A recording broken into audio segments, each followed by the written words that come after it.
Hey, what's up, everybody? This is my third installment on the Dr. Quack podcast, telling a little bit of story time here.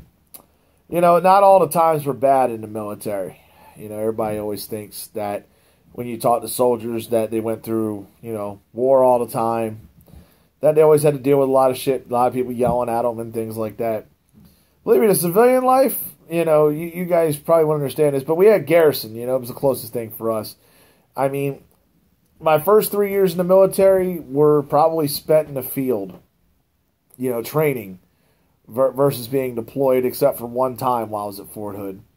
And then I went to Campbell and got deployed a lot from mechanized to light infantry. I was a medic back then. But, it was good being Doc. I got to tell you, especially with your infantry guys. If you bonded with your infantry guys, they took care of you and you took care of them. And that was always the important thing, I mean, I seen bad medics that got chewed up and spit out quickly. I always tried to take care of my men. And that was always important to me. I mean, a lot of times you would go out to the bars with them. And you would go drink. And you would go party and find women and all sorts of stuff. Because women always love the men in uniform. Trust me, even an ugly dude like me, I could pull that off nicely.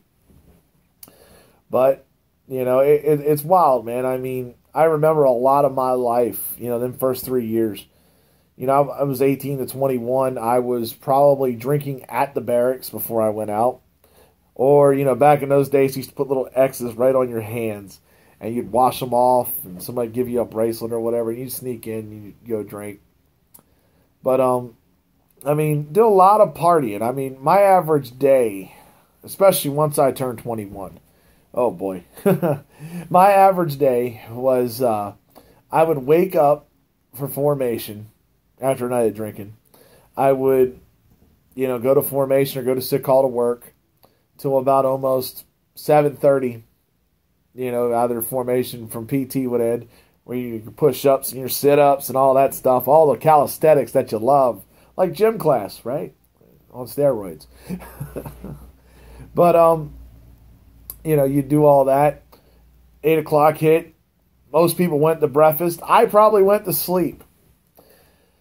I went to sleep for about 45 minutes, woke up, and went to the aid station where I met up with all the other medics at that time. And I would go, to the motor pool or stay in the aid station.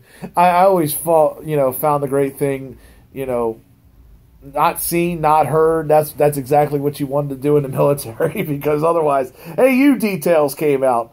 A lot of the guys know about that, hey, you details. On the 7th day, God created the infantry, but the 8th day, the devil gave a detail. And that's always the joke that I've always heard. But, I would go down to the motor pool, work on vehicles that were broken down or needed replacements, or working with mechanics. Really had a great time with mechanics, too. Those were like my two people that I worked with a lot. I worked with mechanics and I worked with a lot of infantrymen, because those were my guys. I mean, those were awesome people, and, I learned a lot from them. On both sides of that table. And you go out until noon, and a lot of people would eat lunch. I might grab lunch, I might not on a daily basis. Sometimes I would just sleep. I might grab something out of the vending machine and eat. And then, work was generally over about 4 o'clock, 5 o'clock, sometimes 6. In the Army, we had a thing called Thirsty Thursdays, where at 3 o'clock, everybody had to be let off for family time. Well, if you had a family, that was always awesome. You got to spend time with your wife and kids. But if you were single, 3 o'clock was a great time to catch some Z's. Trust me, you catch some Z's and you go out. I would probably go out about, I would say, 6 nights a week at that time. I would go out a lot of the times.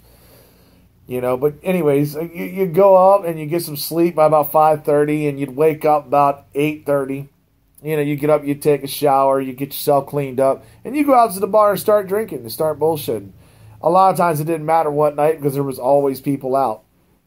I mean, there was this one bar in Texas I really liked. It was called Stetson's. It was a country bar that had a mechanical bull in the middle. It was awesome. I rode it on a speed of 15 once and stayed on. I don't know how. I was half drunk. And that was back when I was, probably like 21, right there in that area.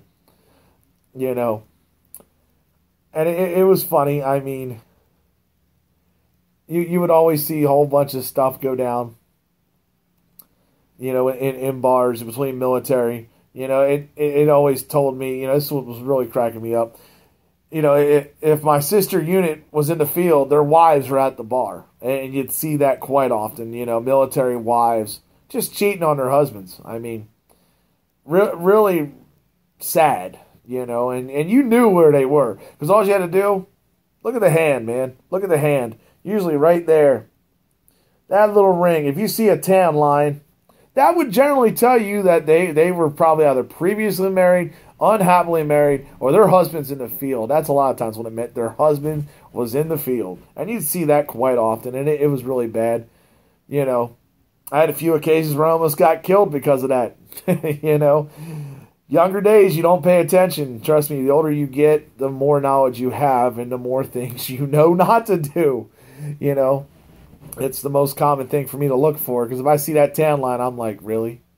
It sickens me, I've been married twice. I've been divorced twice. First one was in the military. Second one wasn't. Neither one were really fitting. I think the military on my first wife, because I was gone so much and never got to see her between deployments and training and things like that and battle readiness, that I didn't get to see her much, and that probably caused a big shift in our marriage. It didn't last long. We were both young, and it sucked. But, what can you do? It's the military life. It's what I signed up for. I have no regrets on the military at all.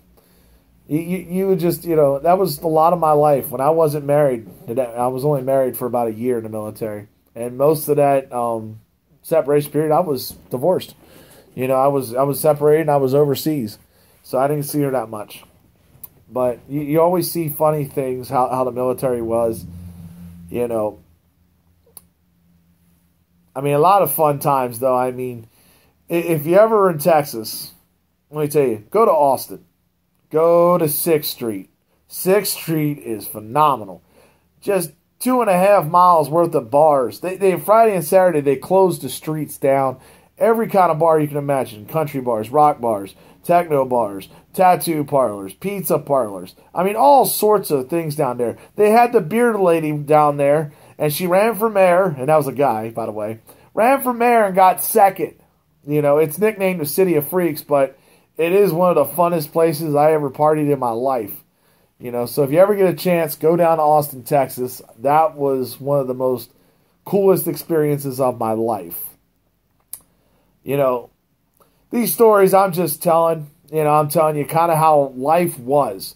When you weren't deployed, you were having fun. You were in the barracks. You had all your brothers there. You were drinking or talking shit, or, some of us had video game systems back then. We played video games. We would do all sorts of stuff. A lot of things that we probably shouldn't mention too much. But we had fun doing it. Like my platoon sergeant, when I was attached to an infantry unit, found out I was trained to be a pro wrestler. Instead of doing push-ups, he made me do back bumps. And it was kind of hilarious. Well, this is it for stories on that. I'm just kind of talking at random on that. Wanted to share a little bit with you. Just try to, get people to understand that, us veterans, we're not different from regular people. Soldiers today are not very different from regular people. The Army, they always say, was the college for, average folk. Not a lot of people were stupid in the military. We just decided to go a different route. But I'd like to thank y'all for tuning in. Might make one more video tonight. Not really sure what it's on. But this is the end of my stories here. I hope y'all love it. Share it. Give me some criticism. Tell me what you want to hear, man. I'll appreciate it. Thank you so much.